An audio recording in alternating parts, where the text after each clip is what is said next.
देखो ये लड़का सुबह सुबह संतरे के बाग में जाता है और वहाँ से ढेर सारे संतरे तोड़कर ले आता है। बाहर से देखने वाले सोचते हैं कि पक्का ये जूस बनाने वाला है या बेचने वाला है, क्योंकि इतने सारे संतरे कोई आम काम के लिए क्यों लाएगा। घर पहुंचकर वो बिना किसी जल्दबाजी के एक एक संतरे को छीलता है, छिलके अलग गुद्दा अलग। अभी तक सब कुछ बिल्कुल नॉर्मल लगता है, लेकिन इसके बाद वो अचानक उन संतरों की जोर जोर से पिटाई शुरू कर देता है, बिना किसी मशीन के, पूरी मेहनत के साथ। यहीं पर देखने वाले कंफ्यूज हो जाते हैं, क्योंकि जूस निकालने का ये तरीका किसी ने नहीं देखा होता। थोड़ी देर बाद वो उसी पिसे हुए संतरे के गुद्दे में एक सफेद रंग का पाउडर डालता है और दोबारा पिसाई शुरू कर देता है। कैमरा बस मेहनत दिखाता है, लेकिन ये साफ नहीं होता कि वो असल में क्या तैयार कर रहा है। इतनी देर तक पिसाई होती है कि देखने वाला खुद सोचने लगता है कि इतना सारा जूस कौन बनाता है। पिसाई पूरी होने के बाद वो पूरे मिश्रण को एक बर्तन में डालकर अच्छे से ढक देता है। ना चखता है, ना सूंघता है, ना किसी को कुछ बताता है, बस उसे पूरे 24 घंटे के लिए ऐसे ही छोड़ देता है। पूरा एक दिन निकल जाता है और इस दौरान वो मिश्रण को छूता तक नहीं। 24 घंटे बाद वो वापस आता है, ढक्कन हटाता है और उसी मिश्रण में से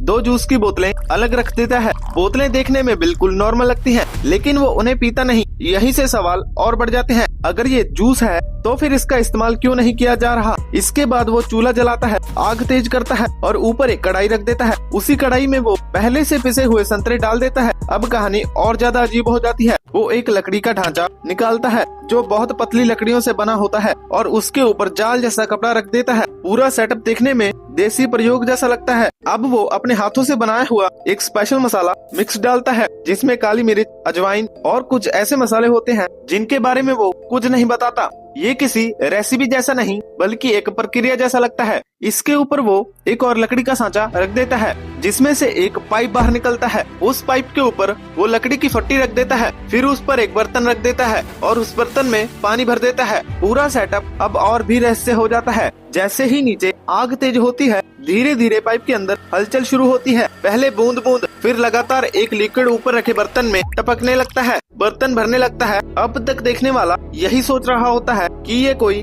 देसी जूस या काढ़ा होगा, लेकिन तभी वो लड़का पूरा सेटअप छोड़कर साइड में बैठता है और उस बर्तन में से निकले लिक्विड का एक घूंट लेता है और यहीं पर पूरी कहानी का मतलब समझ आता है। ये संतरे का जूस नहीं था, ना ही कोई आम ड्रिंक। ये एक देसी दारू की कहानी थी जो संतरे के बाग से शुरू होकर आग, भांफ और वक्त से गुजरते हुए आखिर में जाम तक पहुंची। डिस्क्लेमर: यह वीडियो केवल स्टोरी टेलिंग और ऑब्जर्वेशन के उद्देश्य से बनाया गया है। इसका मकसद किसी भी प्रक्रिया को सिखाना या दोहराने के लिए प्रेरित करना नहीं है।